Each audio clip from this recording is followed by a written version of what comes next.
નમસ્તે મિત્રો, આજે આપણે બનાવીશું નવા સ્વાદમાં ખાસ રીતે ટીંડોળાનું ટેસ્ટી શાક.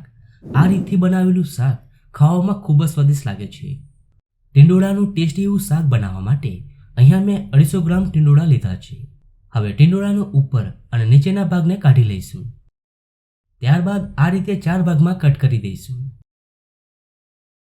તો બધા જ ટીંડોળાને આપણે સમારી લીધા છે. હવે ટેસ્ટી એવું શાક બનાવી લઈએ. એક પેનમાં ઉમેરીશું 2 ટેબલસ્પૂન તેલ. હવે તેલ ગરમ થાય એટલે તેમાં ઉમેરીશું કટ કરેલા ટીંડોળા અને હવે ગેસની ફ્લેમ હાઈ કરી 1 મિનિટ આ રીતે ટીંડોળાને સાતળી લઈએ. અને હવે ગેસની ફ્લેમ મીડિયમ કરી ટીંડોળાને 4 થી 5 મિનિટ કવર કરી કૂક કરી લઈએ. વચ્ચે વચ્ચે તમારે ચલાવતા રહેવાનું છે. તો ટીંડોળાને કૂક થતાં 5 મિનિટ થઈ ગઈ છે અને અડધા કૂક થઈ ગયા છે. હવે આપણે ટીંડોળાને કાઢી લઈએ. હવે આ જ પેનમાં ઉમેરીશું 2 ટેબલસ્પૂન તેલ. હવે તેલ ગરમ થાય એટલે તેમાં ઉમેરીશું 1 ટીસ્પૂન જીરું, 1 તમાલપત્ર અને 1 ઇંચ તજ ઉમેરી અડધી મિનિટ સાંતળી લઈએ. હવે તેમાં 2 ઝીણી સમારેલી ડુંગળી ઉમેરી દઈએ અને હવે મિક્સ કરી દઈએ અને ડુંગળી સોફ્ટ થાય ત્યાં સુધી કૂક કરી લઈએ. તો ડુંગળી સોફ્ટ થઈ ગઈ છે. હવે તેમાં ઉમેરીશું 1 ટીસ્પૂન આદુ લસણની પેસ્ટ અને હવે અડધી મિનિટ સાંતળી લઈએ.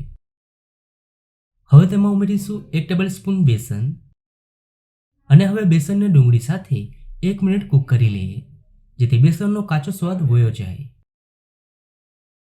હવે તેમાં ઉમેરીશું 2 ઝીણા સમારેલા ટમેટા સાથે 1 ટીસ્પૂન ધાણા જીરું પાવડર, અડધો ટીસ્પૂન કાશ્મીરી મરચું, અડધો ટીસ્પૂન લાલ મરચું પાવડર, 1/4 ટીસ્પૂન હળદર અને સ્વાદ પ્રમાણે મીઠું ઉમેરી મસાલાને સારી રીતે મિક્સ કરી દઈએ. હવે તેમાં અડધો કપ પાણી ઉમેરીશું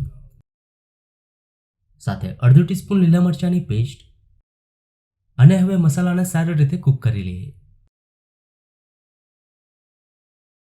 તો મસાલામાંથી તેલ છૂટું પડી ગયું છે. હવે તેમાં ટીંડોળા ઉમેરી દઈએ અને હવે ટીંડોળાને મસાલા સાથે મિક્સ કરી દઈએ અને હવે કવર કરી 10 મિનિટ કૂક કરી લઈએ. હવે લાસ્ટમાં કોથમીર ઉમેરી ગરમ ગરમ શાકને સર્વ કરી લઈએ. તો એકદમ સ્વાદિષ્ટ ટીંડોળાનું શાક બનીને તૈયાર છે. ખૂબ જ સરસ શાક બન્યું છે. તો તમને આ શાકની રેસીપી કેવી લાગી?